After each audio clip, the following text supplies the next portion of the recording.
Hello everyone, my name is Parth, welcome back to my YouTube channel. तो यहाँ देखेंगे science 1 की इलीगल स्ट्रैटेजी। मैंने आपको साइंस 2 के बारे में बताया, एनालाइज करके बताया, पीवाईक्यू देख के बताया कि कौन से चैप्टर हैं। अगर आपका सिलेबस कंप्लीट नहीं हो पा रहा है फॉर वॉट एवर रीजन, तो कौन से चैप्टर हैं जो आप छोड़ सकते हो, जो बहुत ज्यादा डिफिकल्ट है। वो अगर आपने नहीं देखा तो वो भी देख लेना। यहाँ पे मैं साइंस 1 के बारे में बात करूंगा। बहुत ही इंटरेस्टिंग चीजें हैं जो मैंने डिस्कवर की हैं अपने एनालिसिस में। वीडियो अच्छा लगेगा लाइक करना, शेयर करना, सब्सक्राइब करना चैनल को। टारगेट रखते हैं 5000 लाइक्स का। Let us begin now. पहले तो आप साइंस का पेपर पैटर्न समझ लो। जैसे क्वेश्चन 1A एमसीक्यू, ये आपका 5 मार्क्स का हो गया, ठीक है। ऑब्जेक्टिव्स आपके 5 मार्क्स के हो गए। यहां पे क्वेश्चंस मिक्स आते हैं, सारे चैप्टर में से एक एक क्वेश्चन पूछ सकते हैं वो, किसी किसी चैप्टर में से 2 क्वेश्चन आ जाते हैं। तो क्वेश्चंस यहां पे मिक्स आते हैं, ठीक है। इसके अलावा क्वेश्चन 2A गिव रीजन, इसमें आपके पास कितने ऑप्शन है? 3 ऑप्शन है, बराबर। 3 ऑप्शन में से आपको 2 लिखने हैं। एंड बात मेरी समझना, साइंस 1 में केमिस्ट्री होता है और फिजिक्स होता है। केमिस्ट्री में कौन से चैप्टर आते हैं आपको मैं बता दूं, जैसे chapter number 2, chapter number 3, chapter number 8 and 9, ये केमिस्ट्री में आ गया। फिजिक्स में कौन से आते हैं? 1 हो गया, 2 हो गया, 1 हो गया, 4 हो गया, 5 हो गया, 6 हो गया, 7 हो गया और 10 हो गया। 1 2, हाँ, ये आपके फिजिक्स के चैप्टर हो गए, ठीक है। अब मेरी बात समझो, 3 ऑप्शन में से आपको 2 लिखने हैं, ठीक है। उसमें से एक फिजिक्स से आता है और एक केमिस्ट्री से आता है, ठीक है। 1 from physics and 1 from chemistry compulsory. और जो तीसरा होगा ऑप्शन, वो आइदर दोनों में से हो सकता है।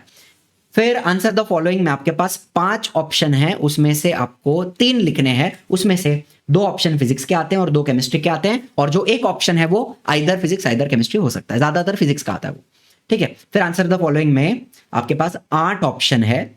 अब आइडियली बोर्ड का पैटर्न ऐसा था कि वो लोग 4 फिजिक्स से बोलते हैं और 4 केमिस्ट्री से, लेकिन ज्यादातर इसमें भी क्या होता है ना, इसमें भी कभी कभी 4-4 आता है, कभी कभी केमिस्ट्री का एक ज्यादा आ जाता है, ऐसा भी हो सकता है। कभी कभी फिजिक्स का एक ज्यादा आ जाता है और केमिस्ट्री का एक कम होता है, ऐसा भी हो सकता है। तो ये एकदम फिक्स्ड ऐसा नहीं होता, थोड़ा इसमें बदलाव बोर्ड ला सकता है, ठीक है। And lastly answer the following, इसमें आपके पास 2 ऑप्शन है, आपको एक लिखना है।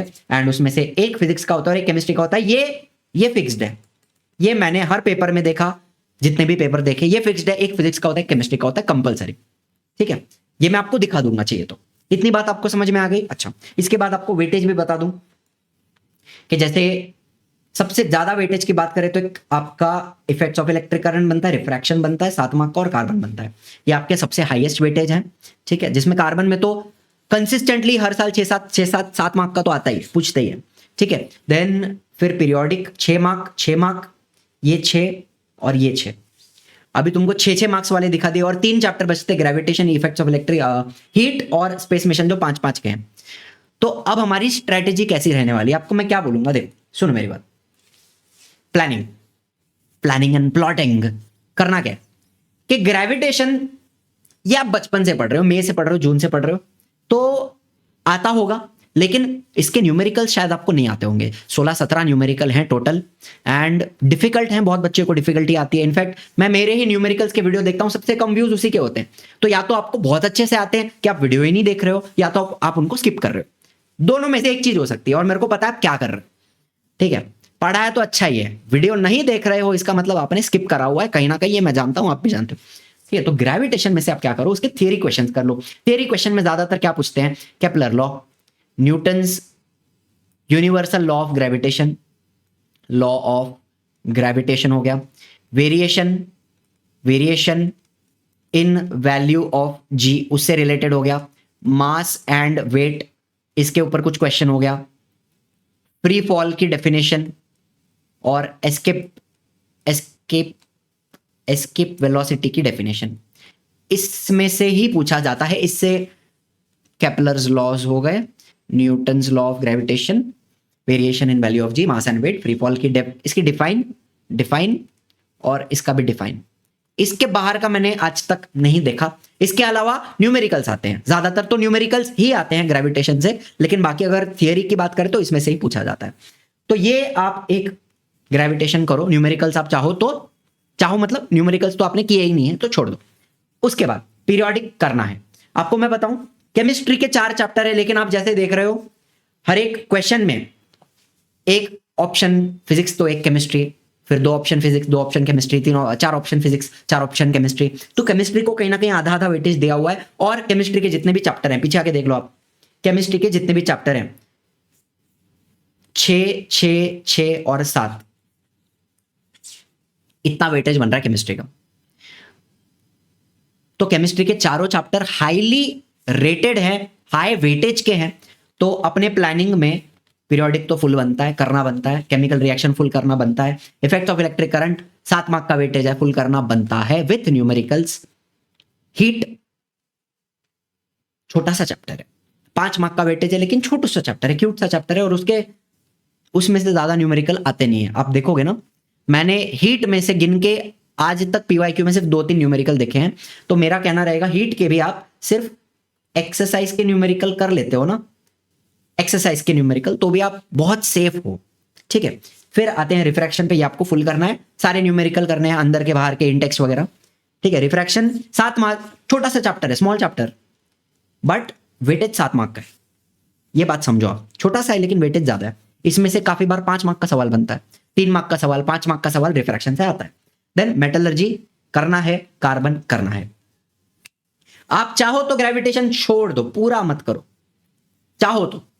कितने चैप्टर बनते हैं आपके? 1, 2, 3, 4, 5, 6, 7 चैप्टर बता रहा हूं आपको मैं, जो आपको पूरे पूरे करके जाने हैं। मतलब एक बात समझ लो कि केमिस्ट्री तो पूरी करनी ही है, केमिस्ट्री पूरी करनी है। उसके अलावा effects of electric current, heat, और या तो आप रिफ्रैक्शन कर सकते हो पूरा, या तो आप लेंसेज कर सकते हो। दोनों में से एक भी अगर आप पूरा पूरा करके जाते हो ना, तो भी चलता है, ठीक है। यहां पर मैंने रिफ्रैक्शन छोटा है इसलिए रिफ्रैक्शन लिया।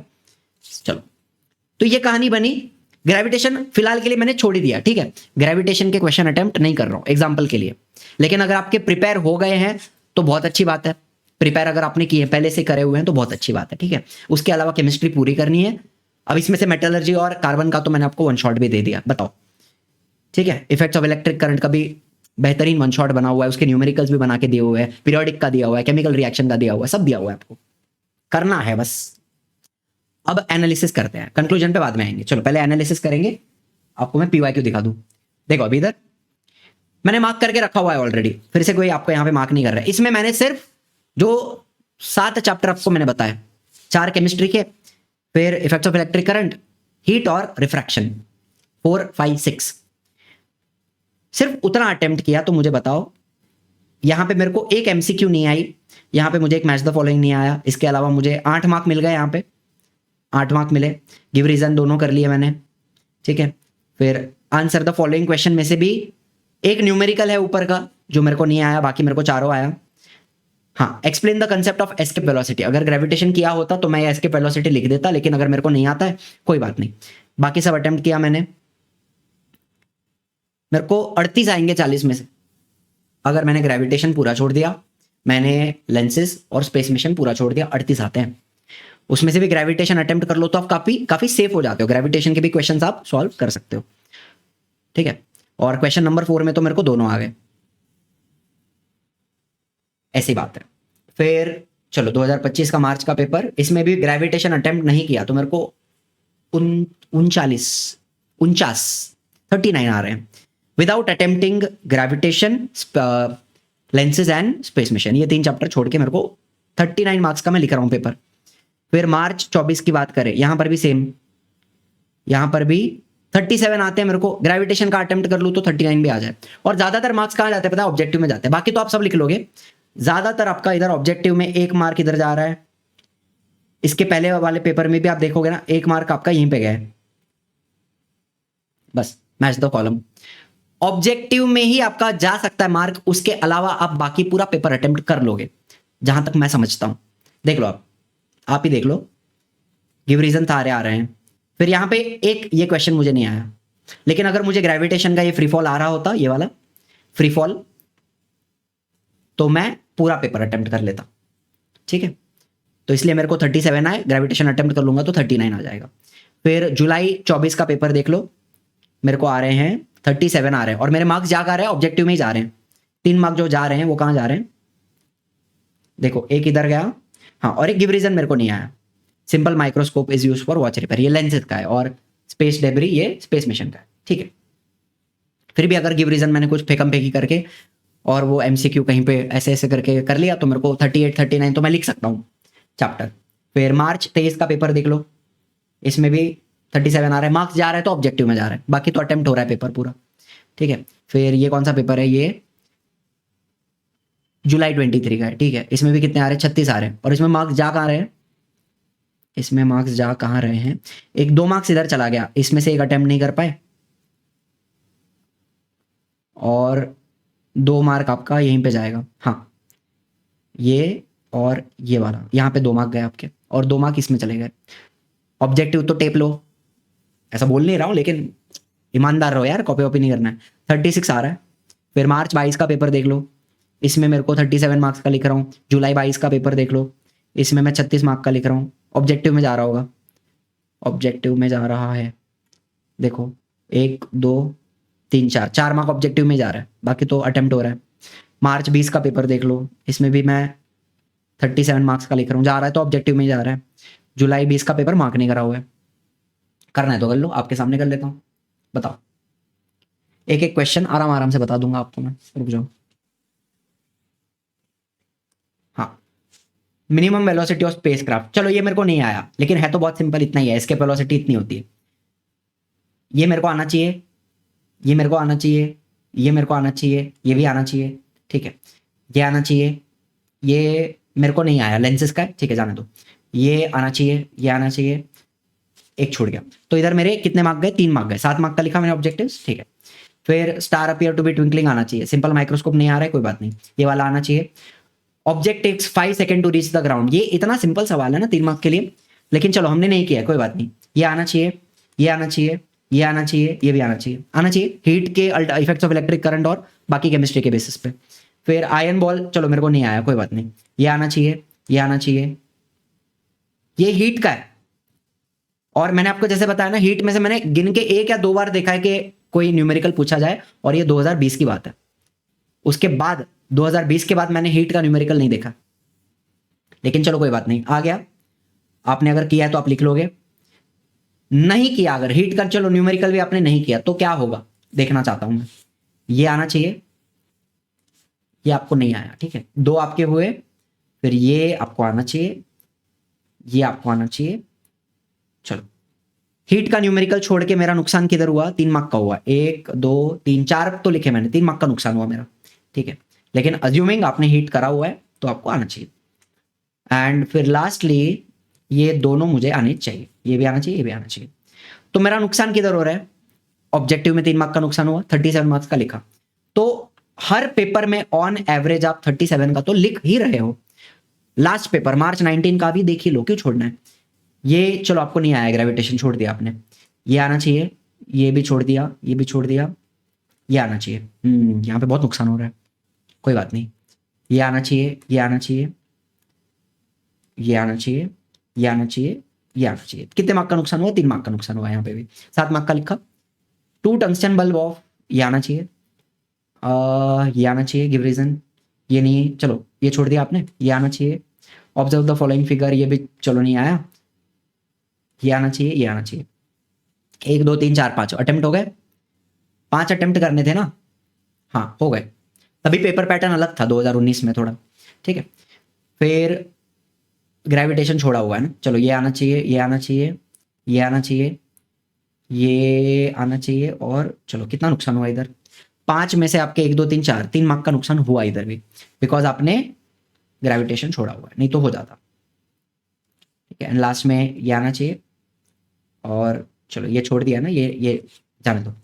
तो ओवरऑल नुकसान यहाँ पे पेपर पैटर्न थोड़ा अलग है, इसलिए 6 मार्क का नुकसान 34, और उसमें से भी थोड़ा कहीं पे थोड़ा थोड़ा आता है तो आप लिख सकते हो, फिर भी छोड़ छाड़ के 34 मार्क्स का अटेम्प्ट हो रहा है। तो मुद्दा ये है ना कि गेटिंग टू द कंक्लूजन, जो मुझे समझ में आया कि आपको करना क्या चाहिए, जहां तक मैं समझता हूँ ग्रेविटेशन आपने करा होगा, तो ग्रेविटेशन के न्यूमेरिकल अगर आपको बिल्कुल नहीं आते तो आप छोड़ दो, लेकिन अगर थोड़े थोड़े आते हैं तो पीवाईक्यू के कर लो, बिकॉज ज़्यादातर पीवाईक्यू में से ही रिपीट होते हैं। इसका मैंने पूरा एक वीडियो भी बना के दिया है इंपॉर्टेंट न्यूमेरिकल्स का, चाहिए तो नीचे लिंक डाल दूंगा डिस्क्रिप्शन में। तो एटलीस्ट ग्रेविटेशन के न्यूमेरिकल, बाकी डिफिकल्ट वाले छोड़ रहे हो तो पीवाईक्यू वाले कर लो, थोड़े 8-10 न्यूमेरिकल है उतने कर लो, तो मतलब एक कॉन्फिडेंस बढ़ता है ना आदमी का, सेफ्टी रहती है कि हाँ आता है मेरे को, पढ़ा है मैंने। एंड ग्रेविटेशन का थियरी क्वेश्चंस कर पहले से पढ़ा हुआ है तो अच्छी बात है, कर लो। रिफ्रैक्शन या लेंसेज में से एक आप छोड़ सकते हो, ज्यादातर रिफ्रैक्शन आप करोगे बिकॉज रिफ्रैक्शन में से काफी कुछ पूछते हैं, और लेंसेज का भी आपको अगर कुछ करना है तो पीवाईक्यू अगर करके जाते हो ना तो भी ठीक है, पीवाईक्यू कर लोगे तो भी ठीक है। वन शॉट तो लेंसेज का डाल दूंगा मैं, वैसे भी 3-4 दिन में डाल दूंगा। स्पेस मिशन आप छोड़ सकते हो। ऑब्जेक्टिव्स कर लो इसका बिकॉज छोटा छोटा क्वेश्चन आता है, और मेरा बेसिक रिकमेंडेशन है कि पीवाईक्यू तो एटलीस्ट आप जितना ज्यादा, कोई चैप्टर पूरा मत छोड़ो, आप एक्सरसाइज नहीं हो रही है पूरा चैप्टर छोड़ दिया, एटलीस्ट पीवाईक्यू अटेम्प्ट करो, उसके ऑब्जेक्टिव्स अटेम्प्ट करो। तो ये मेरा बेसिक रिकमेंडेशन रहता है। आपको 7 चैप्टर तो कोई भी अच्छे से करने हैं, जिसमें 4 केमिस्ट्री के आप पूरी कोशिश करो और 3 फिजिक्स के डालो आप, बाकी 3 चैप्टर के एटलीस्ट पीवाईक्यू भी करते हो तो भी आप काफी अच्छी पोजीशन में हो।